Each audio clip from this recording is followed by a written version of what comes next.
This is a video that has some mixed integral practice. It's kind of like going to cover like U substitution,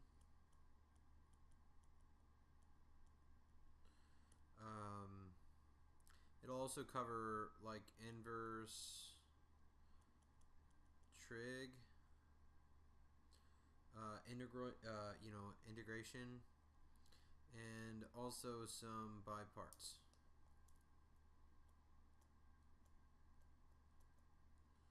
Okay, so that's kind of what we're going to be discussing in this section. Okay, so here's one. The directions for all these are going to be the same. Evaluate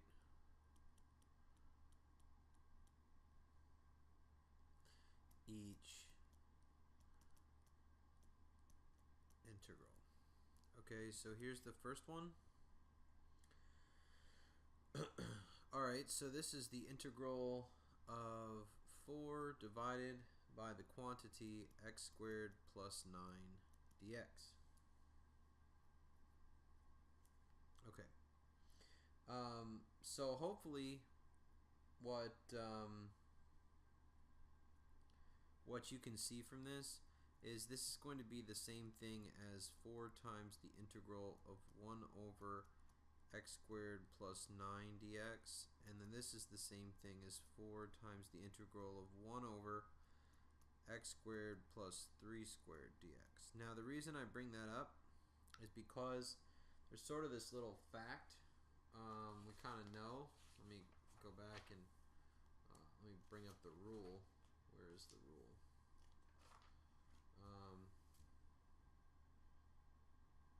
Yeah, here's the rule. It says that the integral of 1 over u squared plus a squared du is equal to 1 over a times the arctangent of u over a plus a constant. Okay, so that's something to keep in mind. This is a known fact. Okay, so if we look here, this is kind of what we have. This is 4 times that. So in this case, a is equal to 3. So all we have to do is we could say, okay, this is going to be 4 times, and this is going to be 1/3 times the arctangent of x over 3 plus, or we'll say, okay, close it, and then plus a constant. So now you could rewrite this as 4/3 times the arctangent of x over 3 plus a constant. Okay, so that's the first one. This is sort of involving, not quite U substitution. It's just making sure that you know your integrals for your arctangents. Okay, here's another one.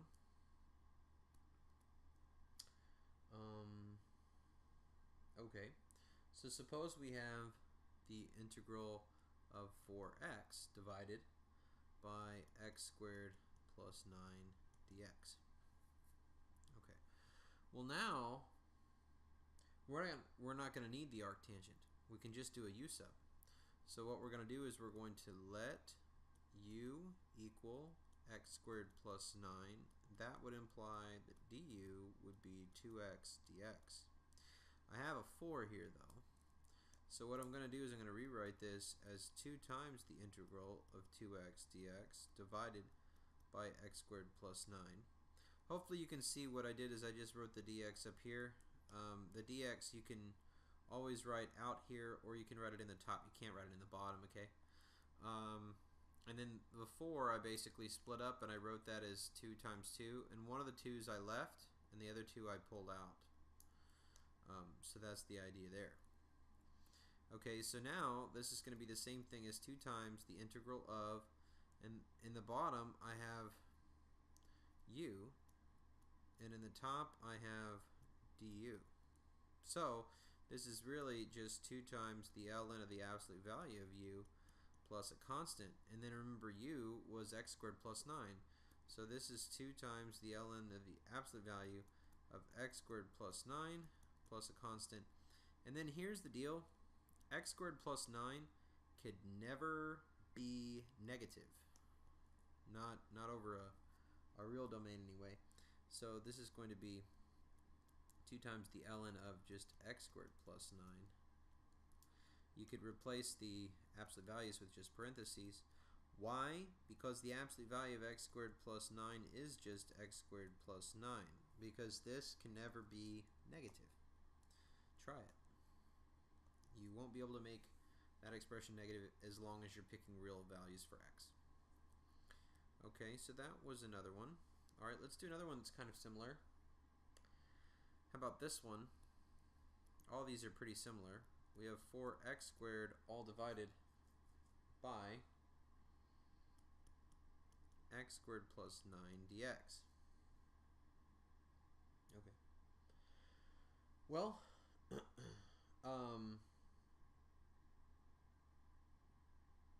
here's what we could do.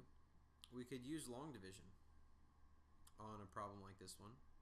So let's try that.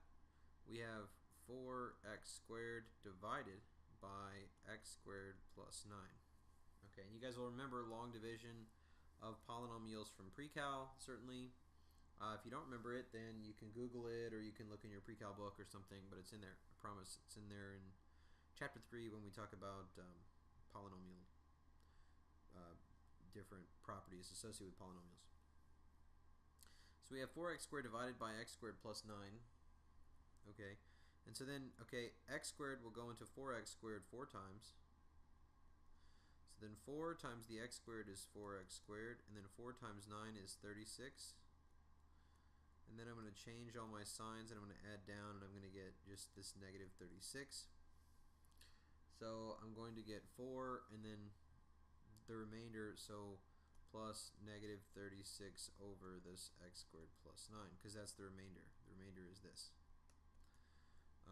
Okay, so what we found by doing this is we found that 4x squared divided by x squared plus 9 is equal to 4 minus 36 divided by x squared plus 9. Now, you might ask, well, how did you know to use long division? Well, I didn't have to use long division. I don't think. I think I could like actually kind of force this to work out. But that being said, I chose to use long division because the degree of the polynomials are the same. If the degree of the polynomial on the top is greater, then you're going to need to use long division. So in other words, if this was a degree 3 or degree 4 or something like that polynomial, you're going to need to use long division. In addition, if the degree of the two polynomials are the same, you could use long division. Now, what did I mean when I said I could force it? Well, let's see. Let's try over here. Let's come over here off to the side. If I have 4x squared divided by x squared plus 9, I think what I can do is, let me see if this is going to work. I think that I could,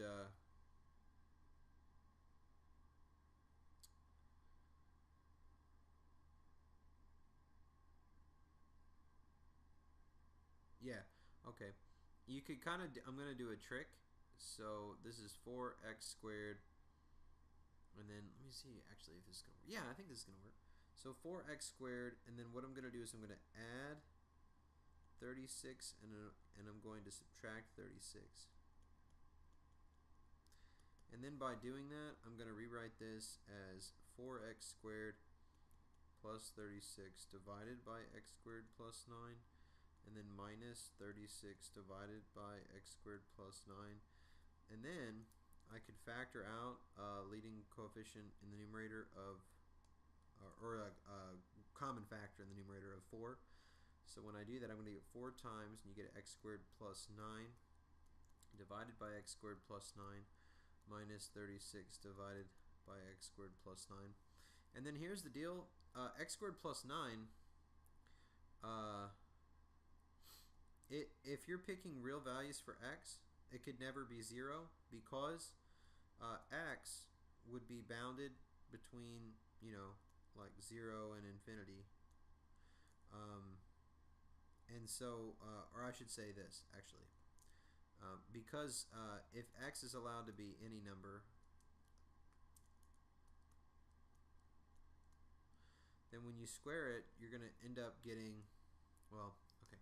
I guess what I'm trying to say is this. This right here could never be negative. When you have a square, the smallest it can be is 0, and then 0 plus 9 would be 9. So this denominator could never be 0. So as a result, this whole value could never be 0. So why am I making a big deal about that? Because that means that you can cross these out. So you really shouldn't just be able to cross them out, otherwise you should kind of consider the domain. So you should be just, kind of careful. So then, yeah, so you're able to do it this way. It's still essentially like a long division kind of deal. When can you sort of do this without having to do long division? If the degrees are the same, then you can do something like this, generally. If the degree of the polynomial in the top is larger, you should really go in and just use long division. Okay. So now here's what I've got. I've got that this integral is the same thing as the integral of 4 minus 36 over x squared plus 9 dx. And then this is going to be the integral of just 4 dx minus the integral of 36 over x squared plus 9 dx. So you could actually pull the constants out and you get 4 times the integral of just dx minus 36 times the integral of 1 over x squared plus 9 dx. Now, this is x, so we get 4x minus 36 times. If you notice, this is going to be an arctangent. So this is kind of what we looked at earlier. This is going to be 1/3 times the arctangent, or the inverse tangent, of x over 3 plus a constant. And so now, if you combine these, you're going to get 4x minus, and 36 divided by 3 is 12, so this is 12 times the arctan of x over 3, and then plus a constant. So that's kind of where that comes from. So, awesome. So that's another one. Alright, so remember that these are, kind of inverse trig, these use inverse trig facts and stuff. You need to kind of have these inverse trig antiderivatives kind of in the back of your mind, okay? So remember that there's kind of like 3 patterns that you want to look for.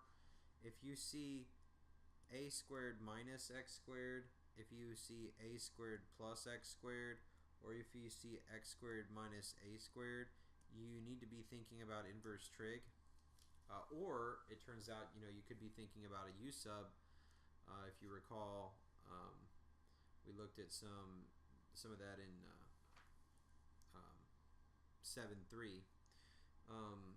But here's kind of your rules. Remember, these are from chapter 6.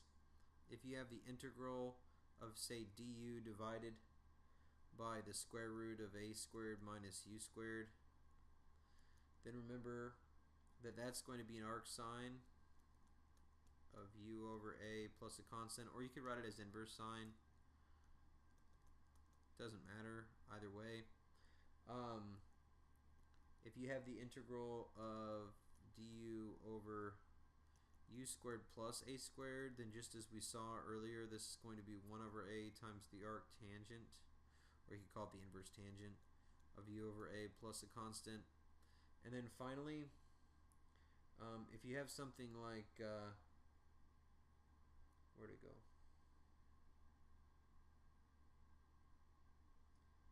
Yeah, okay. Also, if you have something like the integral of du divided by u times the square root of u squared minus a squared du, then this is going to be your arc secant. So this is going to be 1 over a times the arc secant, or the inverse secant, of u over a plus a constant. So just keep in mind, and really this should be absolute value. In this one we have an extra factor, so just sort of keep that in mind. And so that's kind of this one. always, you know, like those have radicals. So this one doesn't, but these do. These have radicals involved. So just remember those from chapter 6. You've got to know that stuff. Okay, so let's go back through. Okay, so we did those. Awesome. All right, now let's do another one. Okay, here's one. This is number 4. This is a definite integral. So the integral from 0 to 1 of x plus 3, all divided by the square root of 4 minus x squared dx. When you see this, you should maybe be thinking about this and an inverse sine or an arc sine. It's going to happen for one of them. What we can do is we can split this actually. So this becomes the integral from 0 to 1 of x over the square root of 4 minus x squared. And for this, we only need a u sub. And then we have plus the integral from 0 to 1 of 3 over the square root of 4 minus x squared dx. For this one, we're going to use an inverse sine or an arc sine. So for this one, what we're going to do is we're going to let u equal 4 minus x squared, but that would imply that du is negative 2x dx. So this is a negative 2 and this is a negative 1/2. So now this is negative 1/2 times the integral, and I'm going to change my limits of integration here in a second. And I've got du in the top, and on the bottom I've got the square root of u. Okay, now I want to change my limits of integration. So remember, here was what x used to be. So x used to be this, right? So if x is equal to 0, then that would imply, so what I'm now trying to do is figure out what is that going to be in u world. Oops. So when x was equal to 0, now what is that going to be in terms of u? And this is what I'm going to use to be able to figure that out. It's going to be u is equal to 4 minus 0 squared, which is 4. So then that means that now this limit turned into 4. Okay? So then that means now I'm going to make this a 4. Okay? It used to be a 0, but now it became a 4. Why? Because it's now pertaining to u as opposed to x. Okay, and then now let's kind of do the same thing with this. We had a 1, and so we want to figure out what is that. So when x is equal to 1, we want to figure out what's u going to be. Well, u is going to be 4 minus 1 squared, which ends up being 4 minus 1, which is 3. So that means that this limit of integration becomes a 3. Now, I'll say this. Generally, when we do this integration, we go from a to b. So like we do the integral from a to b of f of x dx is equal to f of b minus f of a. This comes from the fundamental theorem, part 2, I think. So that's awesome. But in this case, generally a is less than b. So in this case, I've got a is like my 4 and b is like 3. So those kind of need to switch.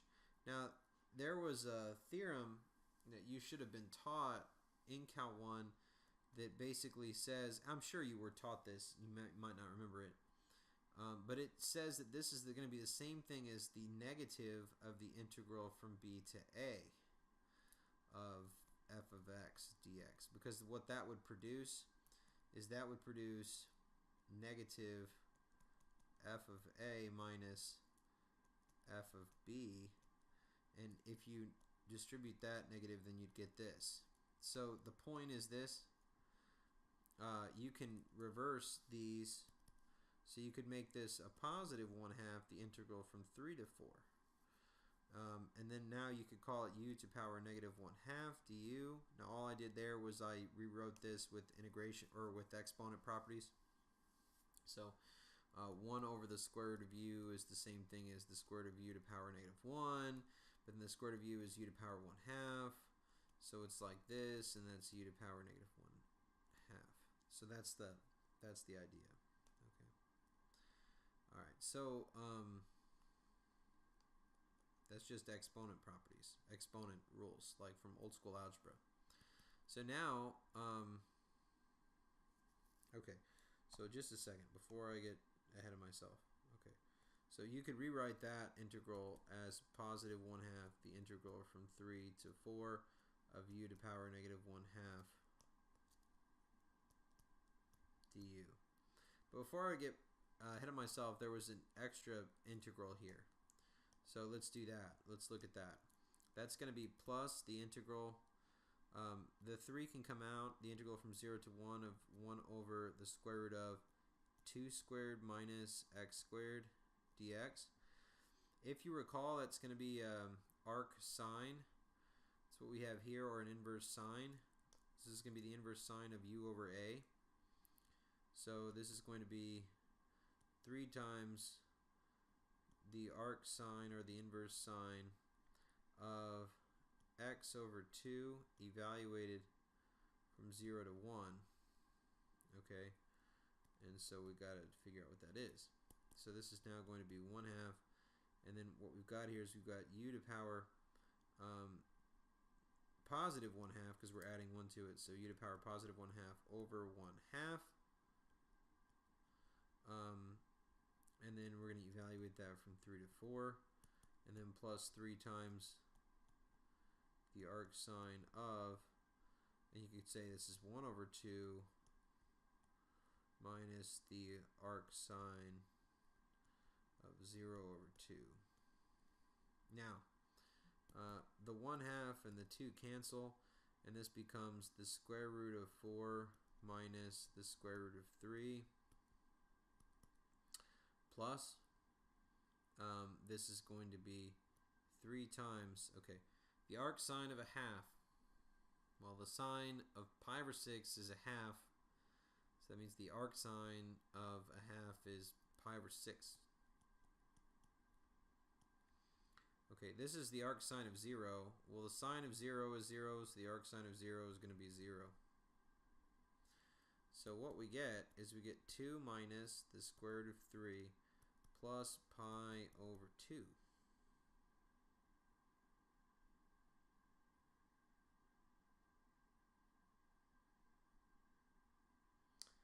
And that's what we get.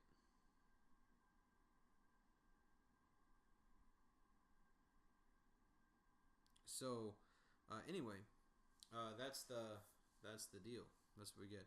And you approximate this in your calculator, it's approximately 1.839, but probably I'm going to look for an exact answer, so I'm going to want something like this. If I don't say, you know, if it's a real world, you need an approximation, that's what you get. Okay. That's very interesting.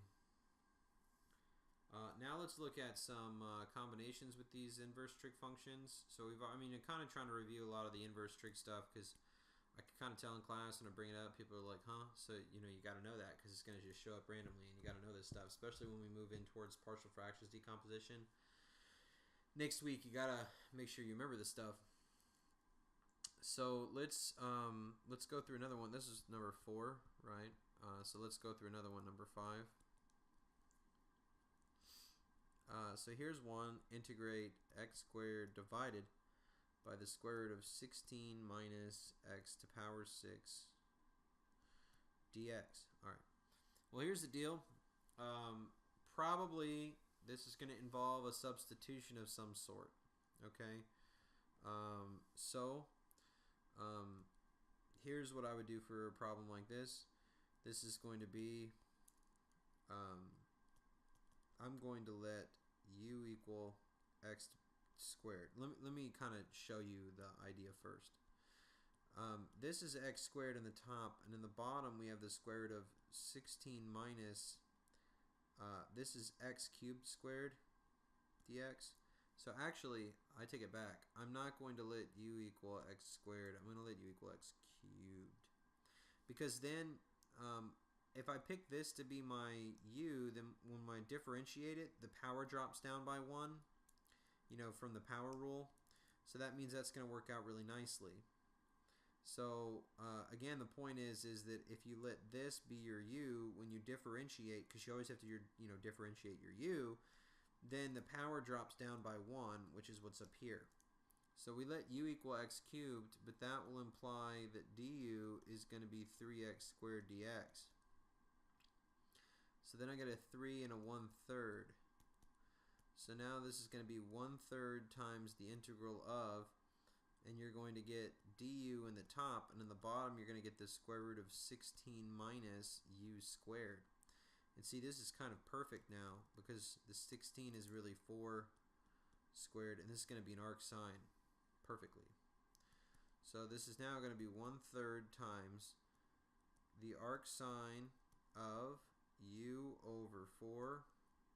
That's a u over 4. And then plus a constant. But remember, u was equal to x cubed. So this is now 1/3 times the arc sine, or times the inverse sine of x cubed over 4 plus constant. So that's pretty nifty. Alright, let's go through one that's really kind of tricky.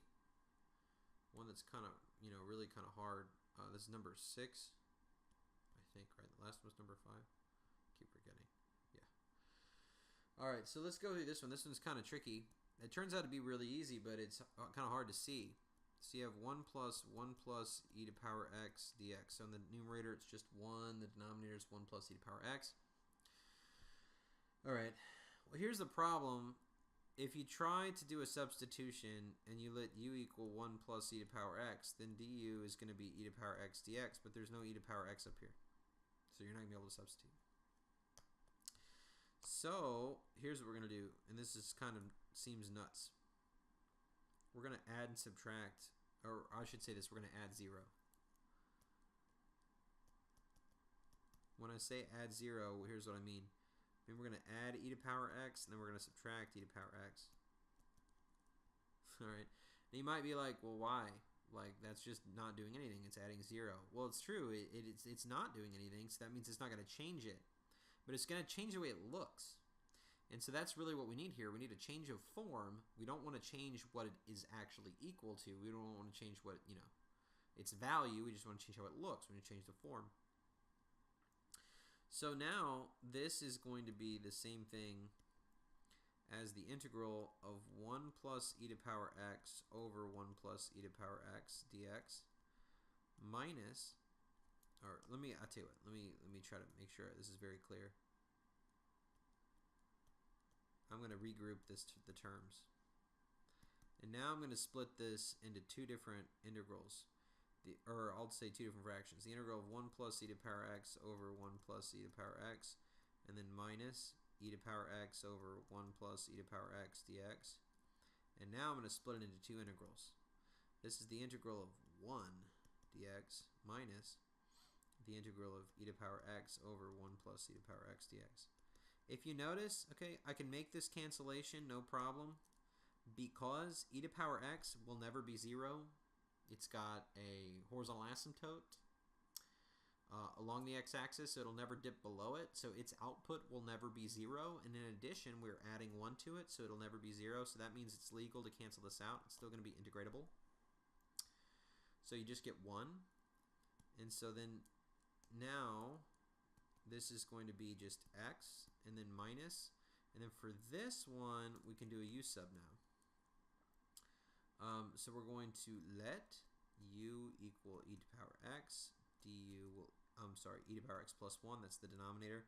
Du will be e to power x dx, which is the numerator. So this is now the integral of du over u. And so now this is x minus, and this is the ln of the absolute value of u plus a constant. But then remember, u is e to power x plus 1. And I replaced it these absolute value bars with parentheses. And why was I able to do that? So first of all, remember u was equal to this x squared, or e to the power x plus 1. So that's the first thing I was able to do. And then the second thing, I just made a replacement, I substituted. The second thing I did was I was able to get rid of my absolute value bars. Why? Because, like I said earlier, e to the power x is never 0. It's also never going to be negative. When you add 1, it's always still going to be positive. So this is always going to be non-negative. And then when you add 1, it's always going to for sure be positive. Or actually, I shouldn't say non-negative. E to the power x is not just non-negative. E to the power x is in fact always positive. When you add 1 to it, it's still going to be positive. So that's what we get. That was pretty kind of out of nowhere. Okay. So let's do another one. This is number 7. Okay, this is a good one. So the integral of the cotangent of x times the ln of the sine of x dx. All right, this seems pretty wild. It's pretty out there. This one's going to be kind of hard because if you try to do a substitution and you let u equal the sine of x, then du is going to be the cosine of x dx, but the cosine's not here. That's cotangent. So you're going to have to pick something else. And sometimes, you know, guys, with these, you just have to be kind of persistent. You just have to try a few different things. Try this, try that. This doesn't work. Try this other thing.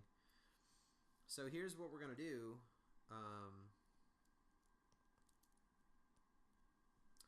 Let's see how we're going to do this. So suppose u is equal to the whole thing as far as this whole thing is concerned. So suppose u is equal to the ln of the sine of x. Well, that would imply that du would equal 1 over the sine of x, and then we have to use the chain rule, times the derivative of the inside. The derivative of the sine is the cosine dx. But here's what's really awesome about that. If you rewrite that, that's the cosine of x over the sine of x dx, and that's the same thing as the cotangent of x dx. That's nice. So that means that this integral is actually just going to be the same thing as the integral of u du. This part is du, and this part is u. So that's it. So then you get u squared over 2 plus a constant. And then what was u? It was the ln. So this is the ln of the sine of x all squared divided by 2 plus a constant. And that's it. That's cool. All right. Here's one that you could do. We kind of talked about an integral very similar to this in class. Suppose this is it was 6, or no, that's 7. Okay, so this is number 8. So suppose we were asked what is the integral of the tangent squared of 2x dx. Well, here's the deal. First thing I kind of want to do is I don't want a 2x in there. So I'm going to rewrite. Now I could try to use double angle formula for tangent. I'd rather not. So let's just make this let's try to do a substitution. Let's let u equal 2x. That would imply that du is 2 dx. So now I need a 2 here, and then I need a 1/2 out here. And then this is the same thing as 1/2 the integral of the tangent squared of u du. Okay, how do I integrate tangent squared? This is one we went through in class of the day. Okay, what you could do is you could replace this with secant squared minus 1, that Pythagorean identity. So this is the integral of, and we're going to replace this with secant squared of u minus 1 du. But now you can write that as 2 integrals.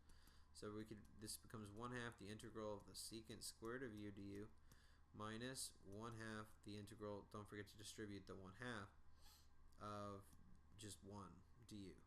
And so this is very easy. How about this one? Well, the derivative of the tangent was secant squared, so that means the antiderivative of the secant squared is the tangent. So this is 1/2 the tangent of u minus 1/2 u plus c. So That's it. And then you could rewrite that, remember, u is equal to 2x. So this really becomes 1/2 the tangent of 2x minus 1/2 times 2x plus a constant, and then the 2 and the half cancel, and you get 1/2 the tangent of 2x minus x plus a constant. Okay, so that's good.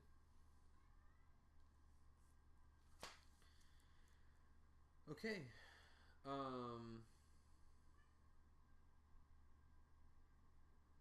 so those are kind of some important examples. Let me go through some more problems with by parts. Okay, so kind of some mixed practice. Some of this would involve by parts. Okay, so this is going to be number 9. So I did 8 a second ago, right? That was 8, yeah. This is number 9. So let's look at how this works. Number 9. Okay, okay, let's kind of try to get a warm-up. How about the integral of x e to power 2x dx? Okay, well, it would be nice if this wasn't a 2. It doesn't really make that big of a difference right now. You could substitute to make this an x, or I should say a u, and then, you know, that's fine. And, you know, you might consider doing that. But in general, we have a product of one function and another. This one's transcendental. This one's algebraic, and it's going to be, its derivative will eventually terminate. And it's not just going to be a simple u sub. See, if this was x squared, then that would be a u sub, because, you know, you let this be u, and when you differentiate it, you get 2x, and then you get, you know, you knock your power down by 1. But they have the same power, so that means you're going to have to use by parts. So let's go and do that. Let's let u equal x, but that would imply that du is dx. dv is going to be e to power 2x dx, and that would mean that v is going to be 1/2 e to power 2x plus a constant, but you don't have to write plus a constant. Now, if you don't know like where this 1/2 came from, in general, if you take the integral of e to power x dx, you're going to get e to power x plus a constant. You know that, I'm sure. But what if you have the integral of e to power 2x dx? Well, here's what you could do. You could make a substitution. You could let like t equal 2x, but that would imply that dt is 2 dx.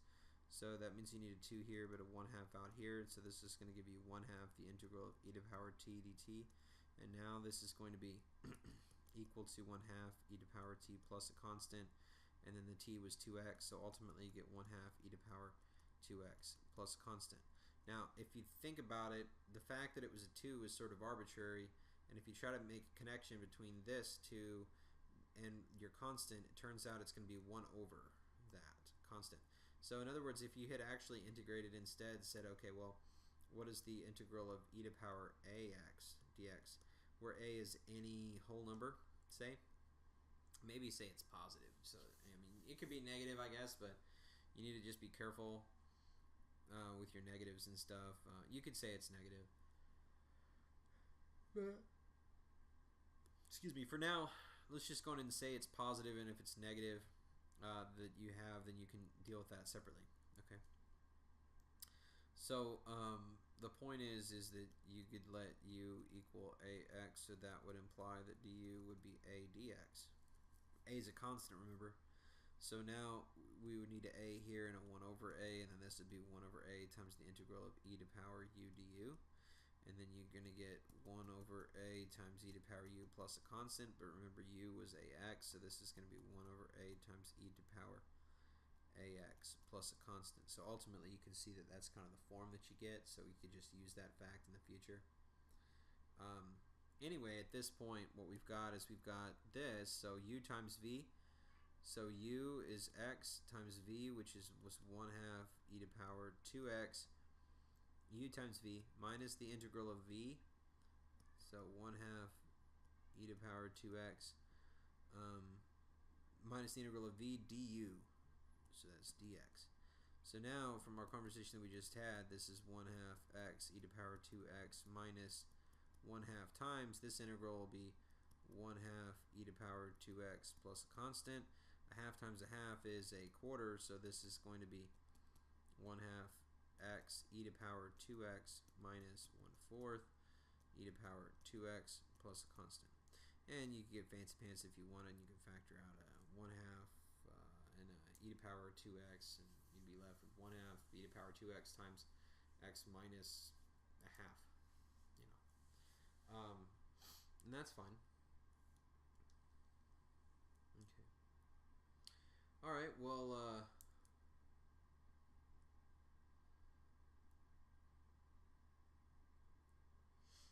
Awesome. All right. Let's do. Okay, I'll tell you what. I'm gonna do a few more in a future video. I think it's enough maybe for now. Let me try to do some more a little bit later.